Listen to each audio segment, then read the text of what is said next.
Boa tarde a todos. Estamos aqui novamente reunidos, mais uma segunda-feira, com todo nosso amor e carinho. Vamos elevar os nossos pensamentos ao nosso Mestre Jesus e já agradecendo por mais um dia estarmos aqui todos juntos.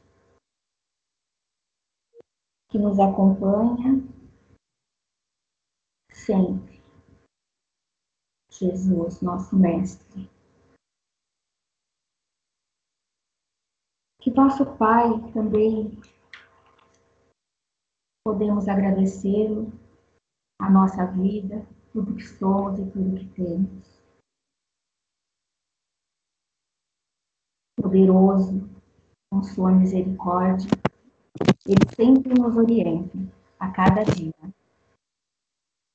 A Maria, Mãe de Jesus, nos protege, com seu manto azul sagrado.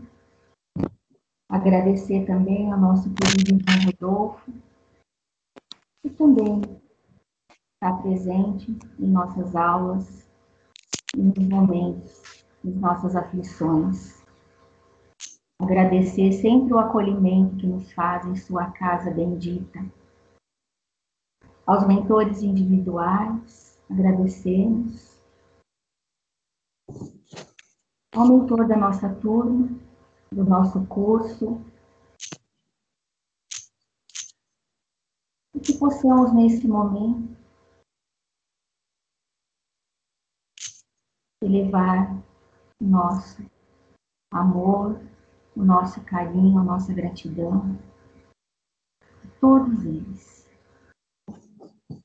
para que possamos sempre estar em sintonia, para recebermos esse passe, um passe que vai nos aliviar de nossas dores físicas, emocionais, dependendo do que cada um necessita. Os nossos irmãos de passe que já estão aqui,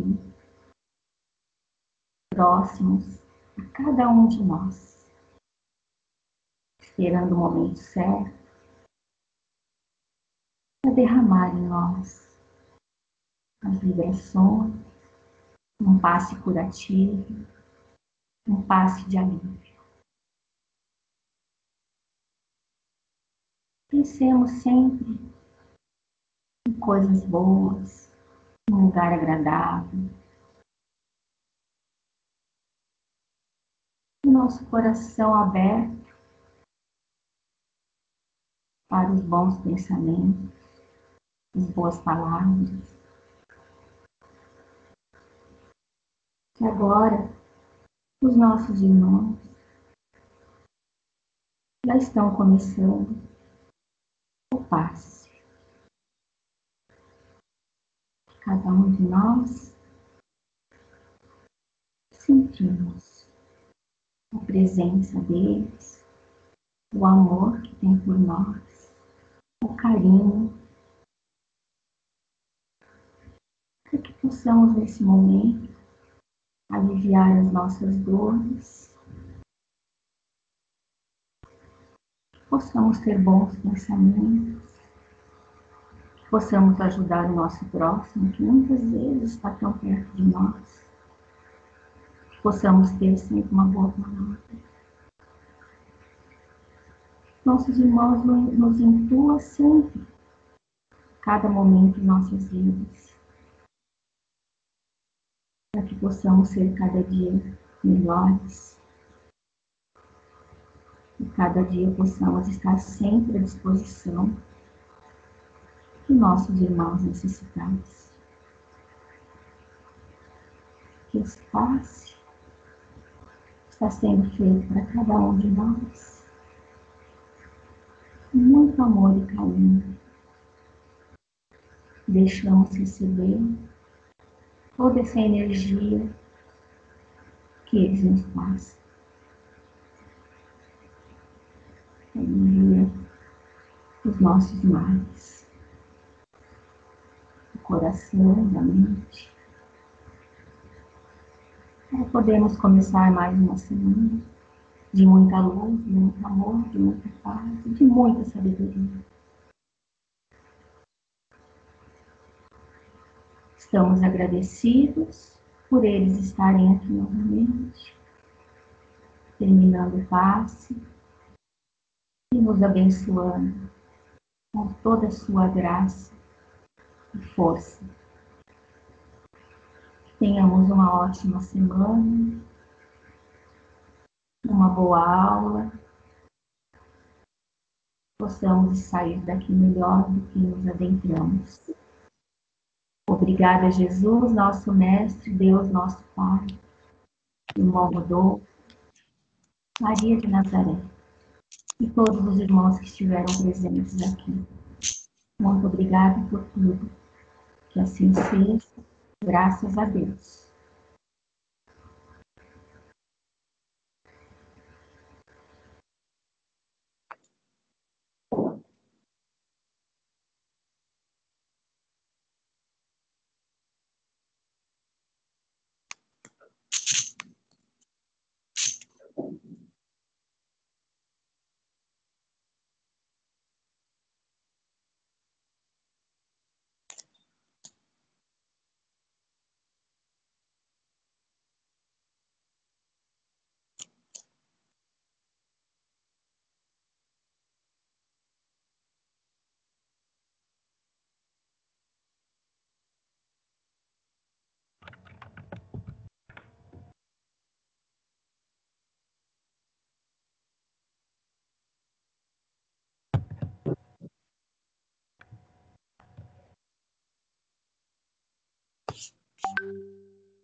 Estão me ouvindo?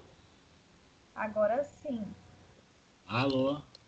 Oi, eu estou ouvindo. Amanda, você? Agora sim. Estou ouvindo. Preparação dos trabalhos espirituais.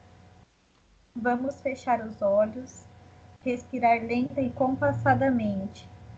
Vamos relaxar e esquecer as tribulações do nosso dia a dia. No silêncio interior, busquemos o contato com o nosso Criador, sentindo a cada respiração uma harmonia com as energias do universo e assim elevando os nossos pensamentos. Vamos agradecendo por mais um dia de vida, entrelaçando nossas auras num entrosamento fraterno e amoroso com nossos irmãos aqui presentes. Vamos saudando os nossos mentores individuais, os dirigentes espirituais dos trabalhos, e ao irmão Rodolfo, mentor da nossa casa.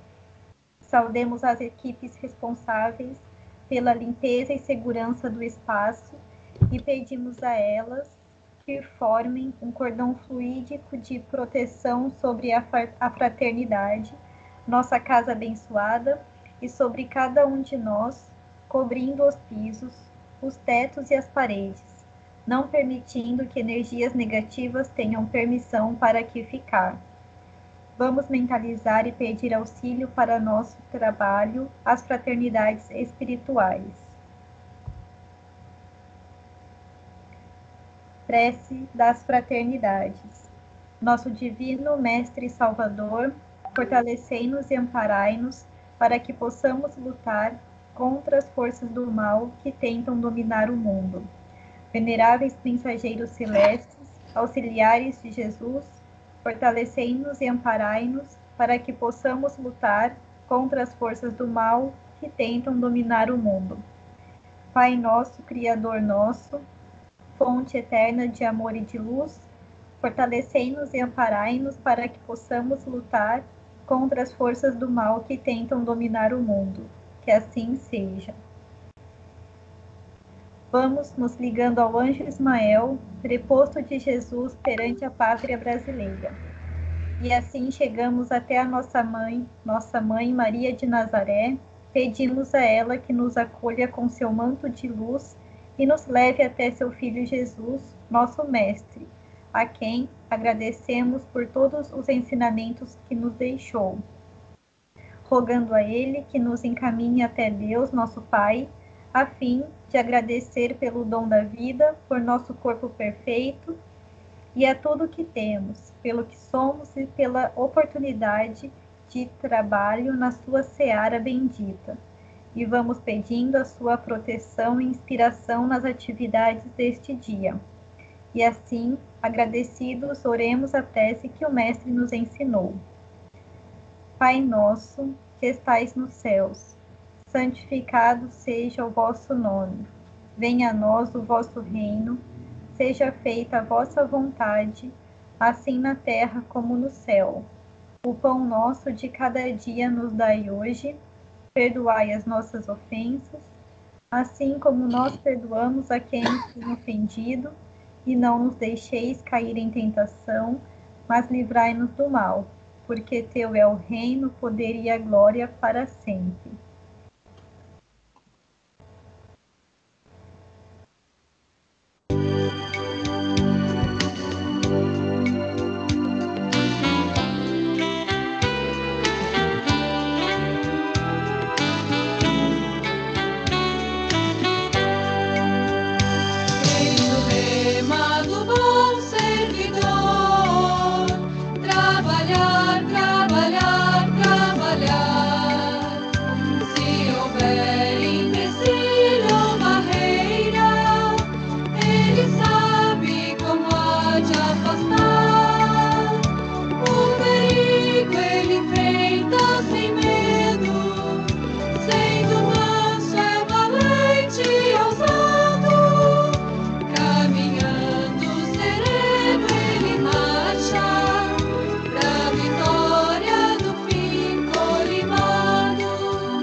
Hoje a aula 60, né?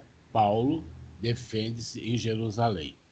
Hoje, né, da trilogia sobre Paulo, é a terceira e última aula.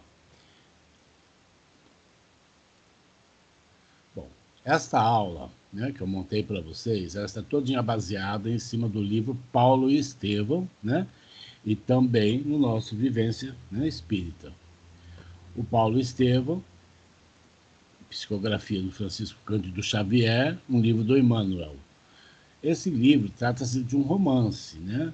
Então, eu peço mais atenção aos ensinamentos morais do que aos fatos históricos citados na obra, né? Nós já falamos de toda a vida de Paulo, hoje a gente vai falar mais da vida religiosa e mais da vida moral dele, certo? Bom, a nossa aula de hoje é dividida em 3 partes. A primeira parte, o reencontro de Paulo e Tiago, né? Nós vamos demonstrar como Paulo aprendeu que Deus dá a cada um uma tarefa diferente na forma, mas idêntica no fundo, que estamos todos interligados. E vamos perceber que a vida exige mais compreensão do que conhecimento. A outra parte é o verdadeiro testemunho de Paulo em Jerusalém. Quando ele volta para Jerusalém, né, então Paulo enfoca, né, ele percebe a lei de causa e efeito na prática, ele vai falar essa lei para lá. Então, nós vamos aprender com o exemplo de Paulo que em qualquer situação, mesmo ferido, preso, humilhado, ameaçado, espancado, apedrejado, né? Podemos trabalhar em nome de Jesus. Foi o que ele fez. Por isso que ele é considerado o pilar da doutrina cristã, né? Depois de Cristo. E depois nós vamos ver o final, né? O desencarne de Paulo em Roma. Vamos falar um pouquinho do massacre dos cristãos e a libertação do espírito de Paulo. Bom, vamos lá, primeira parte. Paulo reencontra Tiago. Obedecendo às recomendações de Tiago, Paulo de Tarso hospedou-se em casa de Manassón, antes de qualquer entendimento com a igreja, né? Com as igrejas locais. À noite, quando o espesso manto de sombras envolvia a cidade, Tiago apareceu, cumprimentando o companheiro em atitude muito humilde. Também ele estava envelhecido, exausto, doente, né? Nessa parte aí, os dois já estão cansados, estão velhos, estão doentes, ou quebrados, né? Velhos não, porque eles não morreram tão velhos assim. Paulo, ao contrário de outras vezes, experimentou extrema simpatia pela sua pessoa, que parecia inteiramente modificada pelos reveses e tribulações da vida. O Sinédrio retoma, né, as perseguições iniciadas por Saulo. Tudo aquilo que ele fez no passado, né, muda o governador, o Sinédrio vai fazer também. Tiago começou explicando o motivo de suas graves apreensões. Havia mais de um ano que os rabinos Eliaquim e Enoque deliberaram reviver os processos de perseguições iniciados por ele, né, Paulo, quando da sua movimentada gestão no Sinédrio, antes dele ir, né, para Damasco, onde ele recebeu a luz de Jesus. A iniciativa ganhara enorme popularidade nos círculos religiosos de Jerusalém. E o Sinédrio aprovou as medidas propostas. Tudo que o Paulo tinha proposto, o Sinédrio aprovou. O grande tribunal começou por decretar a prisão do apóstolo dos gentios, do próprio Paulo. Numerosos processos de perseguição individual deixados a meio por ele, quando de sua inesperada conversão foram restaurados. Então, na época que o Paulo, né, ele perseguia os cristãos e ele parou para ir para Damasco, ele deixou aquilo lá. Os rabinos retomaram com força maior, né? E o que eles vão fazer? Né? E o que era mais grave. Então, aquelas pessoas que o Paulo havia colocado para ser perseguido, que ele ia buscar, porque eram cristãos, né? Se houvessem falecidos, né, caso se eles tivessem falecidos, os réus, né, os nomes que ele tinha colocado na lista deles, a pena era aplicada aos descendentes. Então, se eu fosse um dos que o Paulo estaria perseguindo, né, que colocou na lista, eu já havia desencarnado, o que ia acontecer? O Sinédrio ia atrás do meu filho, da esposa, de todos os familiares, dos netos, né? Que assim eram torturados, humilhados e desonrados, né? Para eles não bastava. Se a pessoa tivesse morrido, mesmo assim, caiu em cima da família. Tiago negocia com o Sinédrio em favor de Paulo. Tiago prosseguia, esclarecendo que tudo fizera por atenuar os rigores da situação. Mobilizaram influências políticas a seu alcance, conseguindo atenuar umas tantas sentenças mais iníquas, né, injustas contra Paulo. Depois de vários entendimentos com o Sinédrio, por intermédio de amigos influentes no judaísmo, teve a satisfação de abrandar o rigor das exigências a serem aplicadas no caso dele, Paulo. Paulo de Tarso escutava extremamente sensibilizado. Os israelitas congregados em nossa igreja vão pedir-te apenas que pague as despesas de 4 homens pobres que fizeram voto de Nazireu, comparecendo com eles no templo durante 7 dias consecutivos. Foi aquilo que nós vimos no filme, né, que eles raspam a cabeça e tal. Para que todo o povo possa ver que continuas bom judeu e leal filho de Abraão. À primeira vista, a demonstração poderá parecer pueril. Entretanto, colima como vês satisfazer a verdade farisaica. Paulo sente-se humilhado, mas Tiago orienta-o com ternura. Paulo responde que essa exigência é uma ironia profunda e visa reduzir-nos às crianças. Não é perseguição, é humilhação. É o desejo de exigir homens conscientes como se fossem meninos volúveis e ignorantes. Tiago, porém, tomando uma atitude carinhosa que Paulo jamais vira, falou com extrema ternura fraternal, revelando-se ao companheiro por outro prisma. Sim, Paulo, compreendo tua justa aversão. O Sinédrio, com isso, pretende achincalhar nossas convicções. Sei que a tortura na praça pública te doeria menos. Entretanto, supões que isso não represente para mim uma dor de muitos anos? Compreendi muito cedo, desde a primeira perseguição, que a tarefa de harmonização da Igreja com os judeus estava mais particularmente em minhas mãos. Desde o primeiro dia, tenho sido obrigado a caminhar com os fariseus muitas milhas para conseguir alguma coisa na manutenção da Igreja do Cristo. Muitas vezes, o Mestre nos ensinou na Galileia que o melhor testemunho está em morrer devagarinho, diariamente pela vitória da sua causa. Deus não deseja a morte do pecador, porque é na extinção de nossos caprichos de cada dia que encontramos a escada luminosa para ascender ao seu infinito amor.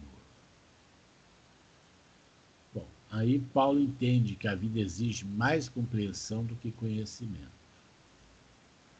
A palavra de Tiago tocava imantada de bondade e sabedoria e valia por consoladora revelação. Os galileus eram muitos mais sábios que qualquer dos rabinos mais cultos de Jerusalém. Paulo, que chegara ao mundo religioso através de escolas famosas que tivera sempre na mocidade, a inspiração de um Gamaliel, admirava agora aqueles homens aparentemente rústicos, vindo das choupanas de pesca que em Jerusalém alcançavam inesquecíveis vitórias intelectuais, somente porque sabiam calar quando oportuno, aliando à experiência da vida uma enorme expressão de bondade e renúncia, à afeição do Divino Mestre.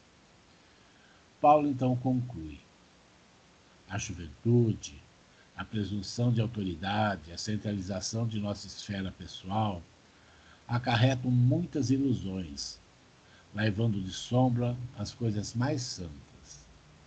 Assiste-me o dever de curar-me as exigências do judaísmo, consequentes de uma perseguição por mim próprio iniciada em outros tempos. Paulo vai atender às exigências do Sinédrio. A fim de satisfazer a exigência do Sinédrio, Paulo deveria purificar-se no templo com 4 judeus paupérrimos que haviam feito o voto de nazireus, como a gente disse na frase, ficando o apóstolo dos gentios obrigado a custear todas as despesas. No dia marcado, Paulo apresenta-se ao templo junto com os outros judeus. Assim que viu o ex-rabino humilhado, o Sinédrio pretendia impor sentenças novas. Já não lhe bastavam as imposições anteriores. No segundo dia da santificação, o movimento popular crescera no templo em proporções assustadoras. Na véspera do último dia de purificação judaica, Paulo compareceu às cerimônias com a mesma humildade. Logo, porém, se colocou em posição de orar ao lado dos companheiros. Alguns exaltados o cercaram com expressões e atitudes ameaçadoras.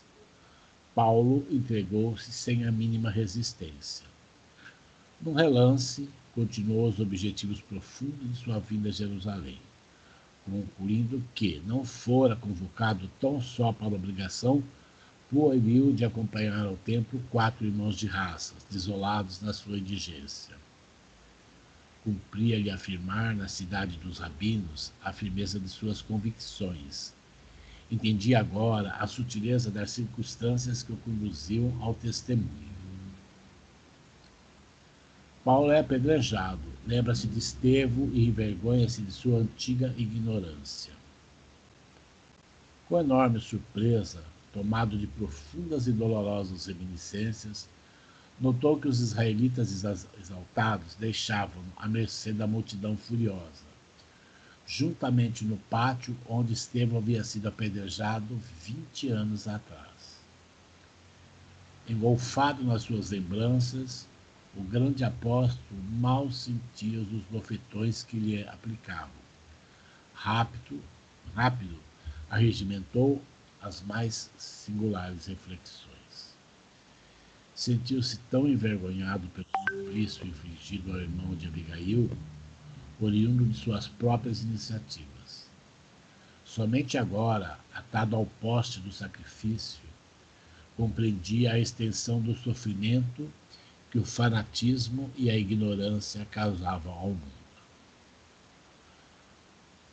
Mal não saía de suas reminiscências quando a primeira pedrada o despertou para escutar o vozerio do povo. As primeiras pedras acertaram-lhe no peito e nos braços, ferindo-o com violência.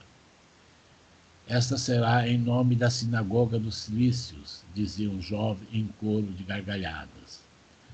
A pedra passou sibilando, dilacerou pela primeira vez o rosto do apóstolo. Um filete de sangue começou a ensopar-lhe as vestiduras. Nem um minuto, porém, deixou de encarar os carrascos com a sua descontente serenidade. Paulo é salvo pelos romanos e ganha um importante aliado, Cláudio Lisias. 2 centuriões, obedecendo às ordens do comando, avançaram resolutos, desatando o prisioneiro e arrebatando-o à multidão que o disputava ansiosa. O militar estava convencido de que se tratava de perigoso malfeitor. Não encontrava outra explicação para justificar tanto ódio. O apóstolo seguiu para a Torre Antônia, escoltada pelos prepostos de César.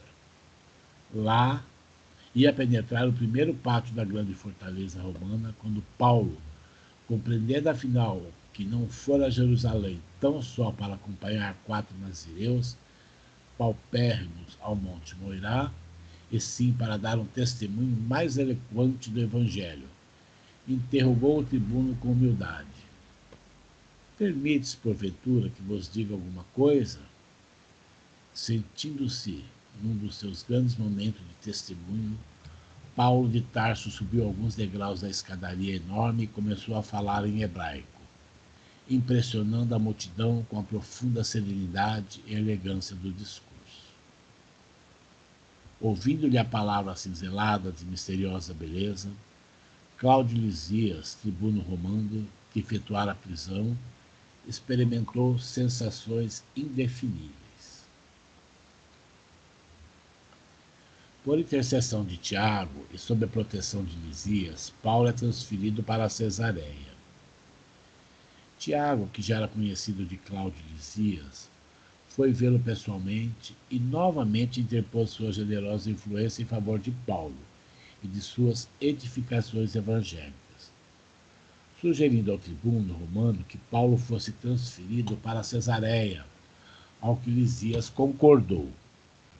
Alta noite, Paulo de Tarso, chamado com grande surpresa, Cláudio Lisias explicou-lhe em poucas palavras o objetivo de sua decisão e a extensa caravana partiu em silêncio rumo a Cesareia. Em Cesareia, o governador recebeu a expedição com enorme espanto.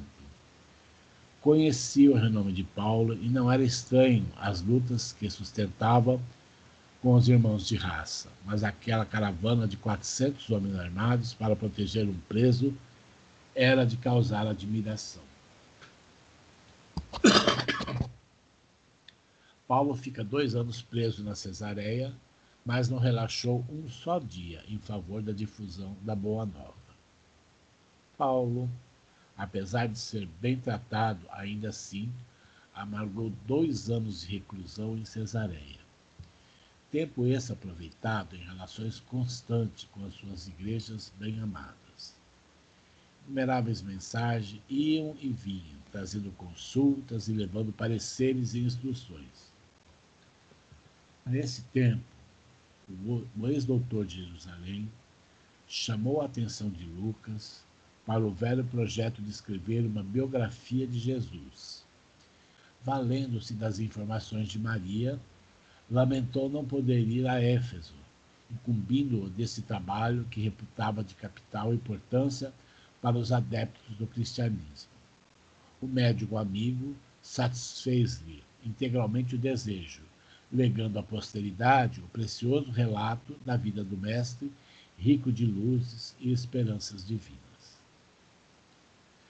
Terminadas as anotações evangélicas, o espírito dinâmico de Paulo encareceu a necessidade de um trabalho que fixasse as atividades apostólicas logo após a partida do Cristo, para que o mundo conhecesse as gloriosas revelações de Jesus, e assim se originou o magnífico relatório de Lucas, que é o Ato dos Apóstolos. Com a chegada de um novo governador romano, Pórcio Presto, o Sinédrio retoma os planos de aniquilar Paulo. O novo governador, Festo, chegou a Cesareia em meio de ruidosas manifestações populares. Jerusalém não poderia esquivar-se às homenagens políticas, e tão logo assumira o poder, o ilustre patrício foi visitar a grande cidade dos rabinos. O Sinédrio aproveitou o ensejo para requisitar instantemente o velho inimigo de tantos anos. Um grupo de doutores da lei antiga buscou avistar-se cerimoniosamente com o cerimônioso romano, solicitando a restituição do prisioneiro para o julgamento do tribunal religioso. Sabendo dos planos do Sinédrio, Lucas vai até Paulo para informá-lo da situação. Paulo de Tarso ouviu-o com atenção e serenidade, mas quando o companheiro passou a relatar os planos do Sinédrio, o amigo do Gentíssimo fez-se pálido. Estava definitivamente assentado que o traidor... Olha o que o Sinédrio pretendia. Estava definitivamente assentado que o traidor seria crucificado como divino mestre no mesmo local da caveira, no Gólgota. Havia preparativos para encenar fielmente o drama do Calvário. O acusado carregaria a cruz até lá, arrostando os sarcasmos da populaça, e havia até quem falasse no sacrifício de 2 ladrões, para que se repetissem todos os detalhes característicos do martírio do carpinteiro. Assim o Sinédrio queria, zombar, mostrar que era tudo, que mesmo que com Jesus foi tudo uma palhaçada, e seria uma palhaçada também com o Paulo, Por isso que eles estavam querendo fazer a mesma coisa, para dizer que o mestre não era um rabino coisa nenhuma. Para ser evitado, ele tentou, para não ser comparado com Cristo, Paulo apela a César e segue para Roma seu último destino. Foi quando no filme ele fala que ele é cidadão romano, vocês devem estar lembrados. Paulo argumenta com Lucas como encarar essa deliberação extravagante de repetir a cena do Calvário.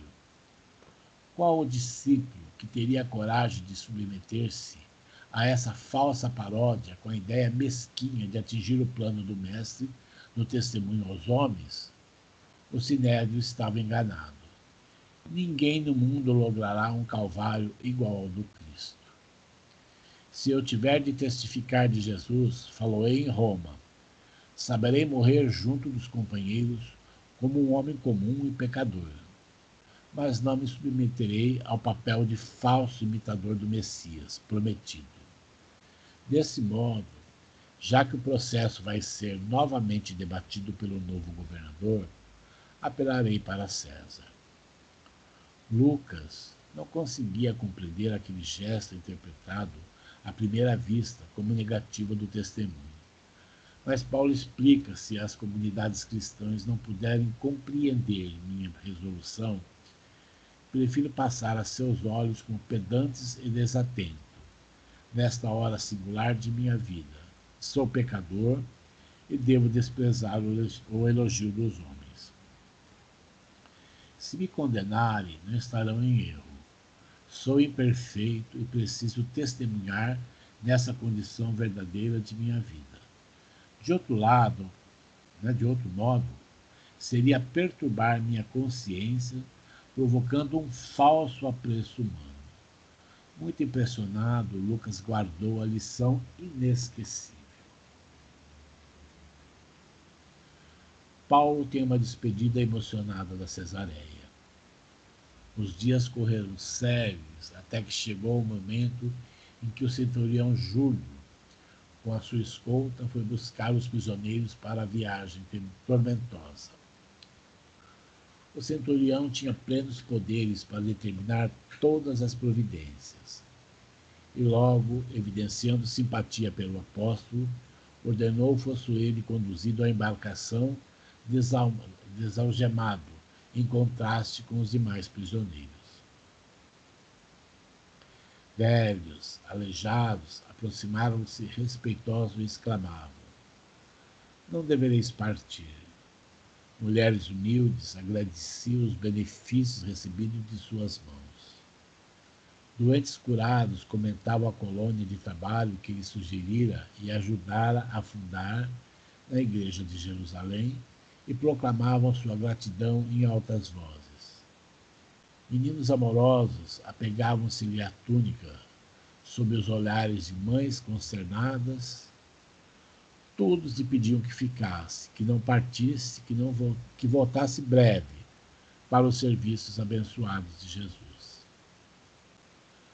Porém, aqueles carinhos do povo lhe falavam brandamente à alma. Significavam que já não era o algoz implacável que, até então, não pudera compreender a misericórdia divina. Traduziam a quitação do seu débito com a alma do povo. De consciência um tanto aliviada, recordou-se de Abigail e começou a chorar. Paulo segue de navio para Roma, mas as circunstâncias o levam primeiro à ilha de Malta. Lucas, possuidor de grande conhecimento de navegação, e Paulo, por sua intuição, aconselha o comandante do barco a não prosseguir viagem, dado o mau tempo, que não os ouviu. Passado poucos dias, foram colhidos por uma perigosa tempestade que os obrigou a desviarem sua rota, arrastando-o para o mar largo. Ficaram 14 dias sob tormentas e Paulo passou a exercer grande influência sobre todos a bordo, até que avistaram a ilha de Malta. Fim do perigo, o orgulhoso comandante trama assassinar Paulo, sendo impedido pelo centurião Júlio, que se converteu ao cristianismo. O navio destroça-se ao chegar à praia, mas os náufragos são bem recebidos pelos nativos da ilha. Nas primeiras horas na ilha, Paulo é picado por uma víbora, porém não sente dor e muito menos morre em decorrência da picada. A partir daí, passa a ser considerado como um deus pelos nativos. O governador romano da ilha, ao tomar conhecimento dos fatos, manda chamar Paulo, pois seu velho pai sofria de uma doença incurável. Paulo cura o pai do governador e ganha a confiança de todos, sendo autorizado a fundar uma nova igreja na ilha. Bom, aí Paulo rumo à cidade eterna, que é Roma. Paulo toma a direção da capital, sendo seguido por diversos cristãos que disputavam o privilégio da companhia do apóstolo. A viagem durou 7 dias e Paulo aproveitou este tempo para se informar acerca dos problemas que as comunidades viam sofrendo, bem como consolou e esclareceu a todos os motivos da dor e do destino de cada um. Em Roma, Paulo fica em prisão domiciliar, graças à intervenção de Júlio. Instalado, Paulo passa a receber inúmeras visitas de representantes cristãos, não apenas de Roma, mas de todas as regiões por onde esteve ou enviou suas epístolas. Paulo ainda escreveu as epístolas aos Hebreus e realizou inúmeras curas. No ano de 63, Pedro e João também chegaram a Roma, o que possibilitou Paulo a deixá-los à frente do movimento cristão, partindo com Lucas, Timóteo e Demas, seu advogado, para o extremo ocidente, levando a boa nova. Paulo chega até as Gálias, na Espanha.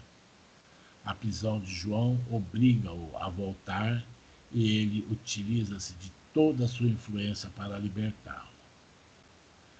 Na noite de 16 de julho de 64,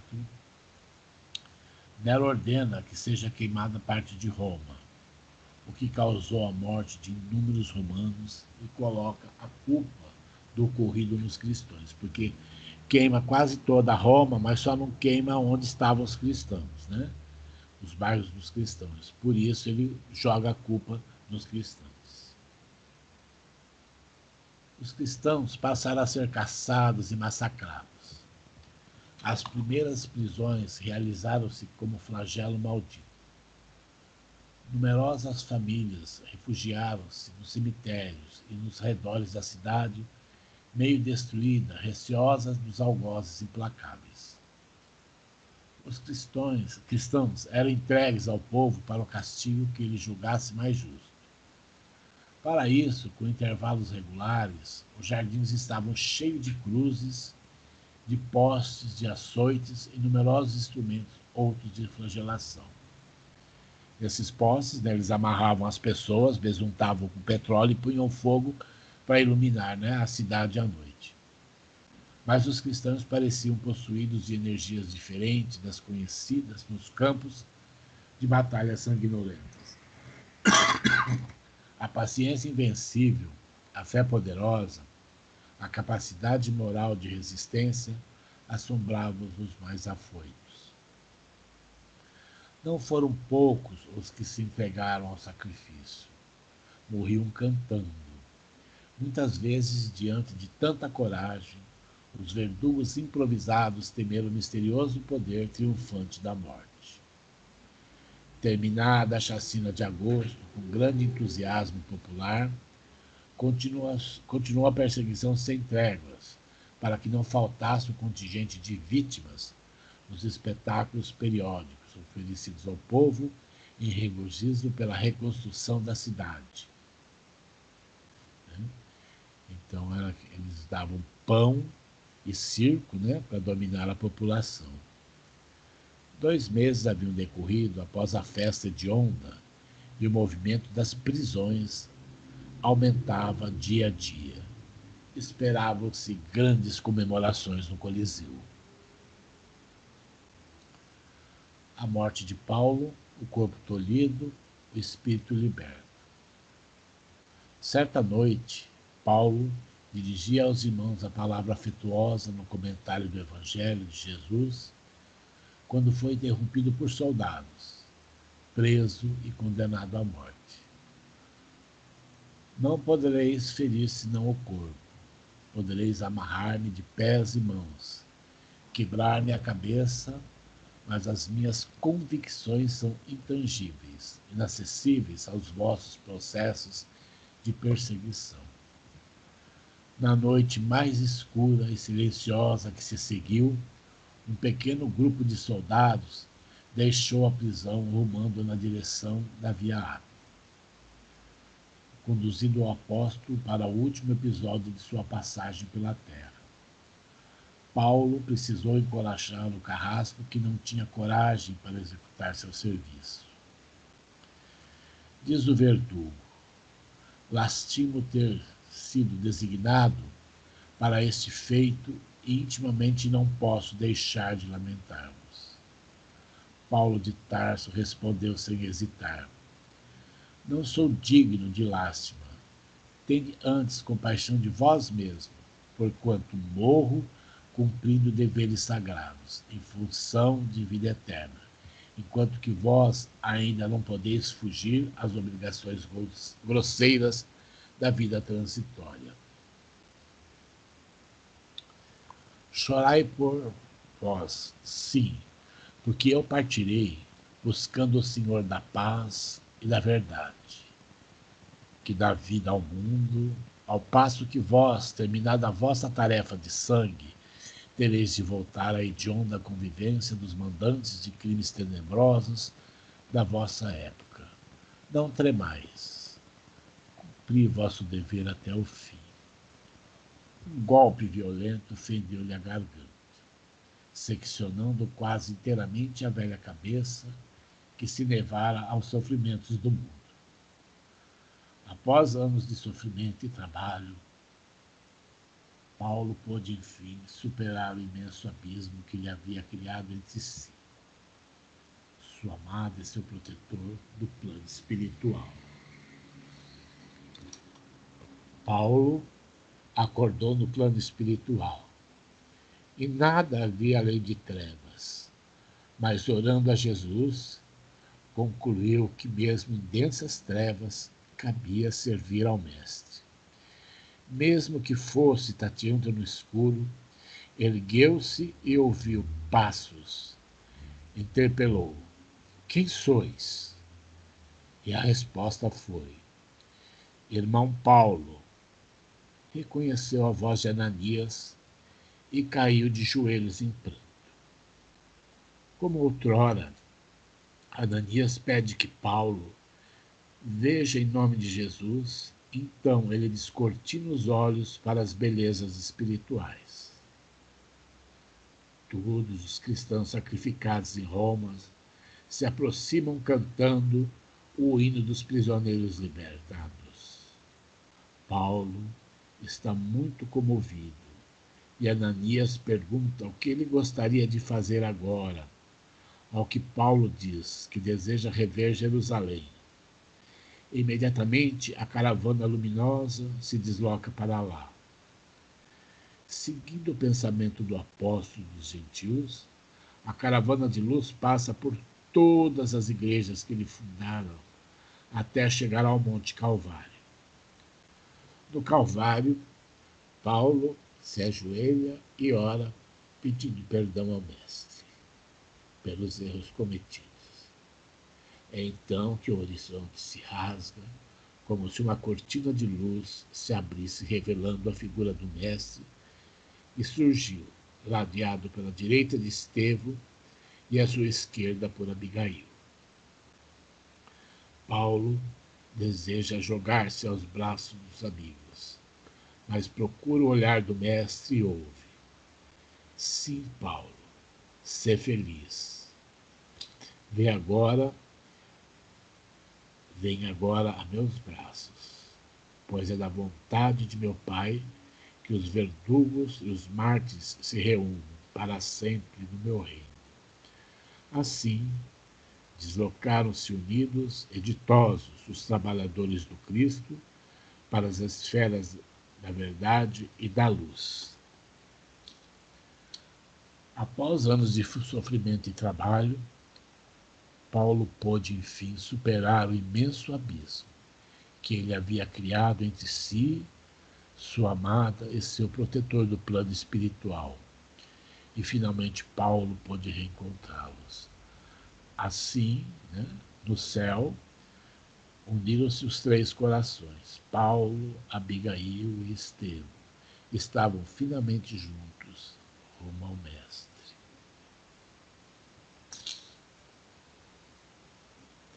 Bom, a biografia desse livro, eu usei o nosso livro de iniciação espírita, que vai das páginas 80 a 84. Paulo e Estevão, parte 2, capítulo 8, e essa parte que eu falei para vocês é o último capítulo. Desculpa, eu estou emocionado porque é muito lindo esse livro.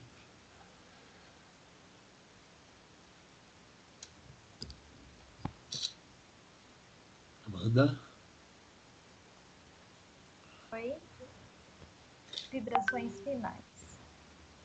Nosso Divino Mestre, pedimos licença para que a partir de agora possamos dividir o que de mais precioso nos destes, nossas vibrações de fé e de amor.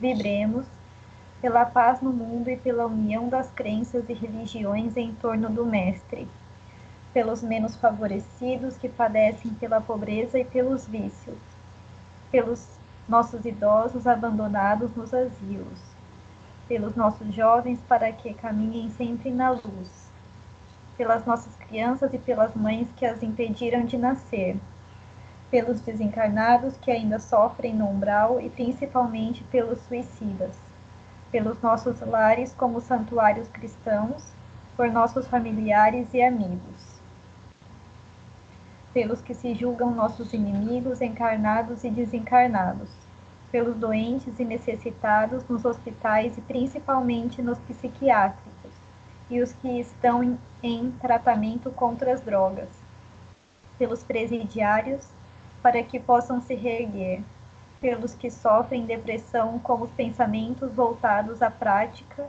rogamos que sejam envolvidos por boas vibrações para superar este momento difícil, por todos aqueles cujos nomes se encontram no caderno de assistência espiritual, pensar o nome de quem desejamos as vibrações, e finalmente vibremos por nós mesmos, para que como servidores e aprendizes de Cristo, estejamos sempre ligados a vós, através de nossa fé. Sentindo-nos fortalecidos e amparados diante dessa paz, vamos agradecer a toda a equipe de limpeza e proteção que nos preparou esse ambiente. Agradecemos aos nossos anjos guardiões e protetores espirituais que colaboraram para que estivéssemos hoje aqui. Agradecemos ao palestrante de hoje, Ademir. Agradecemos o nosso mentor pedindo que Deus o proteja e fortaleça. Agradecemos ao mentor dessa casa e a todos os seres supremos e superiores que nos assistiram hoje, para que possamos servir a Jesus e praticar o que aprendemos hoje em nosso dia a dia. Deus, obrigada por estarmos aqui e que mesmo diante das piores dificuldades nós tenhamos forças e persistência para jamais nos afastarmos de Ti e de Teus ensinamentos, pois nós o amamos acima de tudo. Que assim seja. Pai nosso que estais nos céus, santificado seja o vosso nome, venha a nós o vosso reino, seja feita a vossa vontade, assim na terra como no céu. O pão nosso de cada dia nos dai hoje, perdoai as nossas ofensas, assim como nós perdoamos a quem nos tem ofendido, e não nos deixeis cair em tentação, mas livrai-nos do mal, porque teu é o reino, o poder e a glória para sempre. Que assim seja, graças a Deus. Bom, como eu digo, né, sempre temos as vibrações das 22, todos estão convidados a participar, sempre. Nosso caderno de temas da semana passada, né? Então foi, o arrependimento é o primeiro passo para o pagamento de nossas dívidas. Tema 14. O arrependimento é o primeiro passo para o pagamento de nossas dívidas. Hoje, tema 15. O homem retarda, porém a lei o impulsiona. O homem retarda, porém a lei o impulsiona. Mais uma vez, o homem retarda, porém a lei o impulsiona. Com a data de 7/6. Bom, caderneta pessoal é caderno de temas. Né? Nessa semana estarei recolhendo as cadernetas e os cadernos de tema. Amanhã eu vou estar na FEI, das 10 até as 11. Na quarta, na montagem da sexta, das 10 até as 12 horas. Na quinta-feira estaremos entregando as cestas, então vou estar lá das 10 até as 12 horas. Para vocês, né, pode ser o caderno de temas até o tema 12. Até o 12 tá bom. Entregando. Quem não puder, mande alguém um desses 3 dias. Se for mandar para uma outra pessoa, coloque dentro do envelope, fecha, né? porque isso daí somente eu posso ver vocês, tá? Para que ninguém olhe, ninguém folheie, né? O que é de vocês, tá bom? Qualquer dúvida, fala no particular.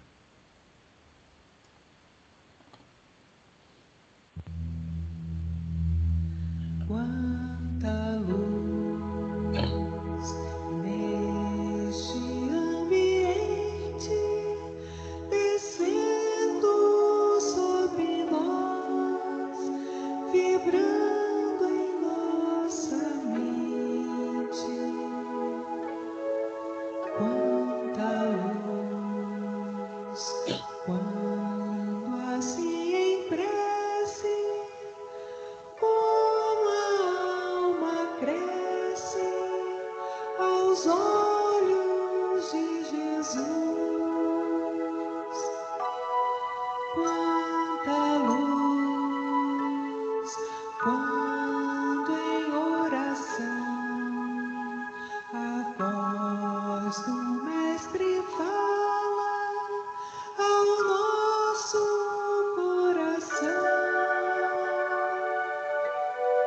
Quanta luz descendo sobre nós. Quanta luz, quanta luz.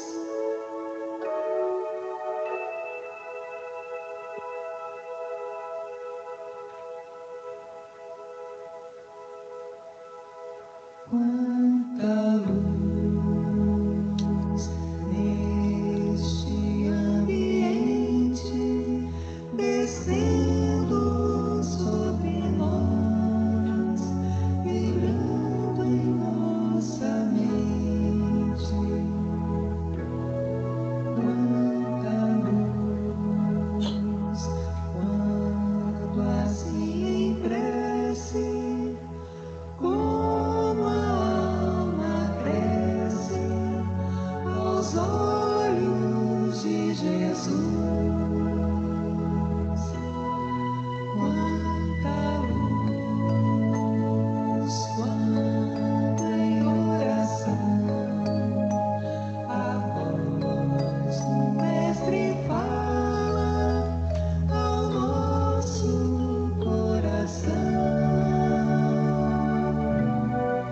Quanta luz descendo sobre nós. Quanta luz,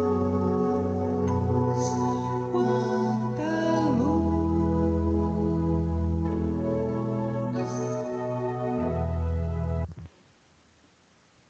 Boa semana a todos. Para quem for participar da vibração até a noite.